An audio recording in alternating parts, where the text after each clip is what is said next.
Hello everyone. I welcome you again to the lecture series of object-oriented programming using C++. Today we'll be going to discuss about the C++ environment.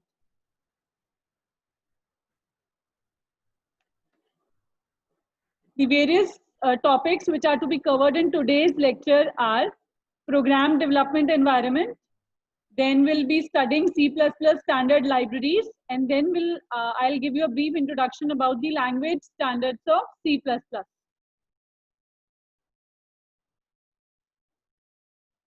So what do you mean by C++ development environment? C++ systems generally consist of three parts: a program development environment, the language, and the C++ standard library.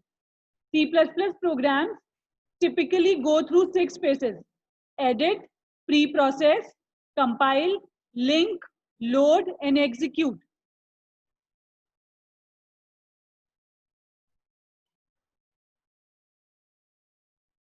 So C++ is a general purpose programming language and widely used nowadays for competitive programming. It has imperative, object-oriented, and generic programming features. C++ runs on lots of platforms like Windows, Linux, Unix, Mac, etc.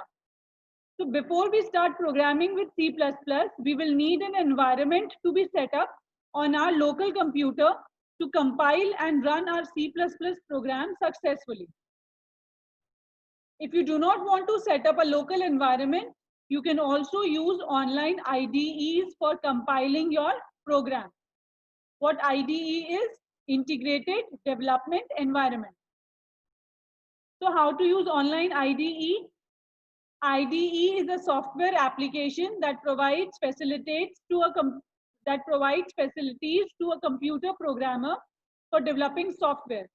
There are many online IDEs available which you can use to compile and run your programs easily without setting up a local development environment. For setting up your own personal development environment on your local machine, you need to install two important softwares. Number one, text editor. Text editors are type of programs used to edit or write text. So we will use text editor to type our C++ programs.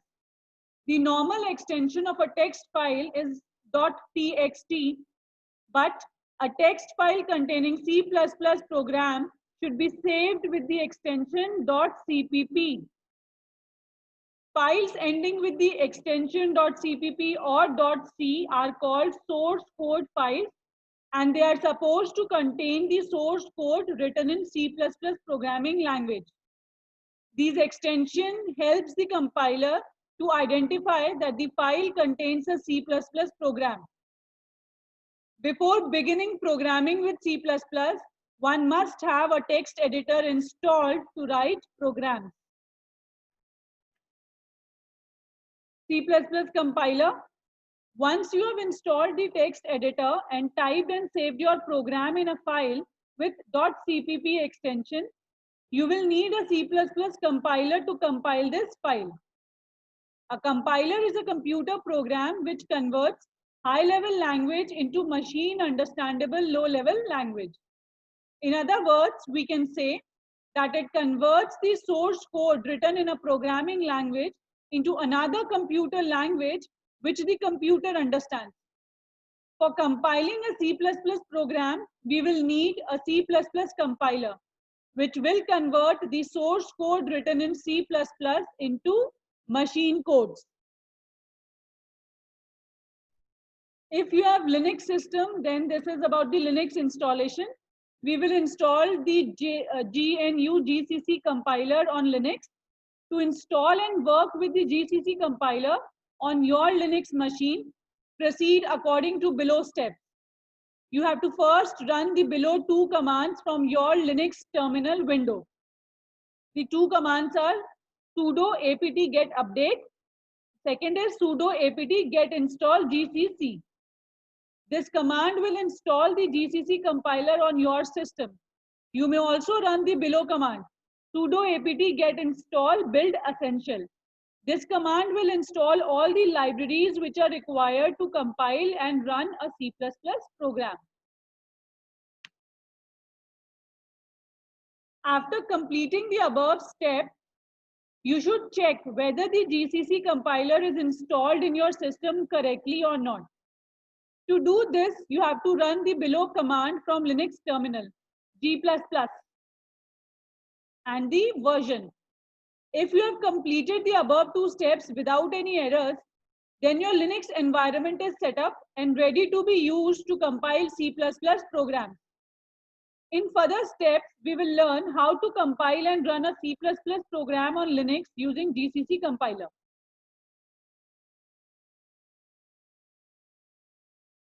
So this is the programming question. Like if you have to write your name in a text file and save it with any file name and .cpp extension. We have written a program to display hello world and saved it in a file with the file name hello world.cpp on desktop. Now you have to open the Linux terminal and move to the directory where you have saved your file. Then you have to run the below command to compile your file. G++ filename.cpp -o and then any name you can write. This is the name of the object file which this compiler will create. Filename.cpp is the name of your source code file. In our case, the name is hello world.cpp and any name can be any name of your choice. This name will be assigned to the executable file which is created by the compiler after compilation. In our case, we choose any name to be hello.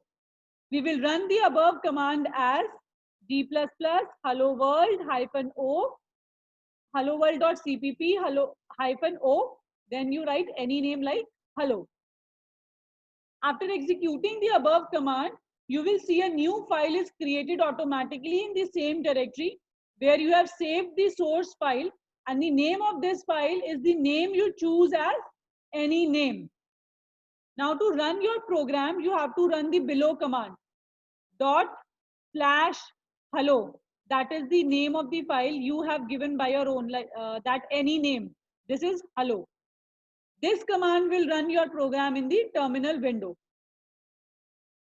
So this is how you run a program on the Linux machine. Now let's talk about Windows installation. There are lots of IDE available for Windows operating system, which you can use to work easily with C++ programming language. One of the most popular IDE is CodeBlocks.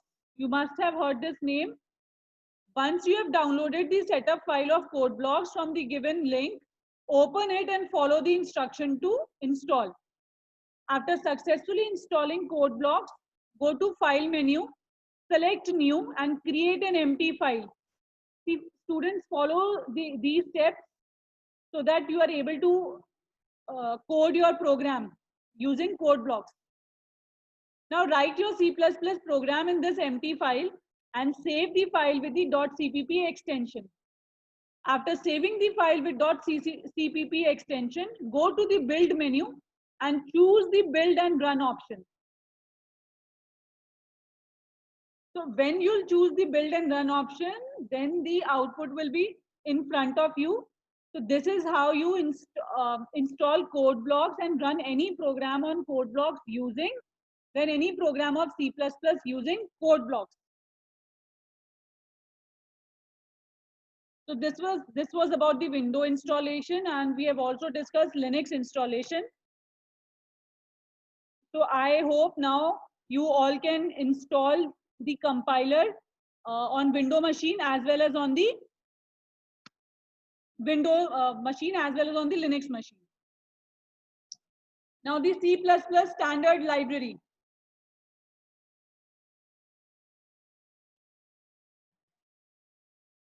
In the C++ programming language, the C++ standard library is the collection of classes and functions which are written in the core language and part of the C++ ISO standard itself.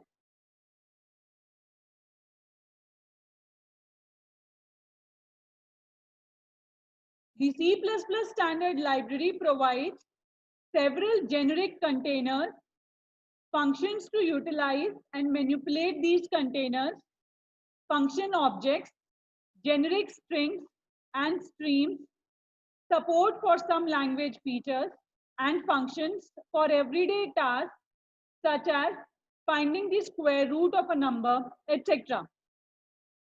The C++ standard library also incorporates most headers of the ISO C standard library ending with .h. No other headers in the C++ standard library now ends in .h. The C++ standard library is based upon conventions introduced by the STL. STL stands for Standard Template Library and has been influenced by research in generic programming and developers of the STL. Although the C++ standard library and the STL share many features, neither is a strict superset of the other. A noteworthy feature of the C++ standard library is that it not only specifies the syntax and semantics of generic algorithms, but also places requirements on their performance.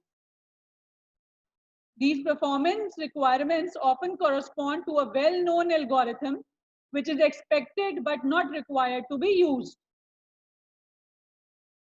The C++ standard library underwent ISO standardization as part of the C++ ISO standardization effort and is undergoing further work regarding standardization of expanded functionality.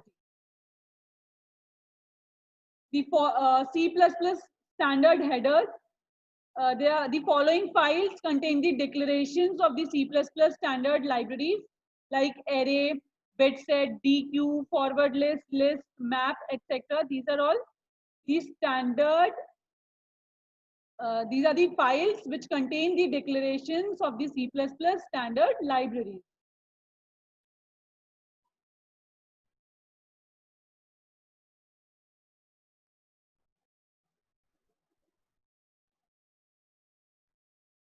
So this was about C++ standard library. Then is C++ language standard. Three approach to achieve the standardization. Number one, mentoring. Number two, training. And number three is libraries. So training provides intense instructions. Mentoring allows object-oriented to be caught rather than just taught. And high quality C++ class library provides long-term instructions. So these are the three approach by which we can achieve the language standard in C++. See, what do you understand by language standard? The C++ standardization by an ISO working group. So far, it has published 5 revisions of the C++ standards and currently working on the next revision, which is C++ 20. So in 1998, the ISO working group standardized C++ for the first time, which is formally known as C++ 98. Officially, there is only one version of C++. That standard keeps getting updated every few years. The most recent update was completed in 2014, and the next update came in 2017, at which time the 2014 revision will be no longer officially accessible. So C++ programming is a very powerful general purpose programming language. It can be used to develop operating system, games, browsers, etc.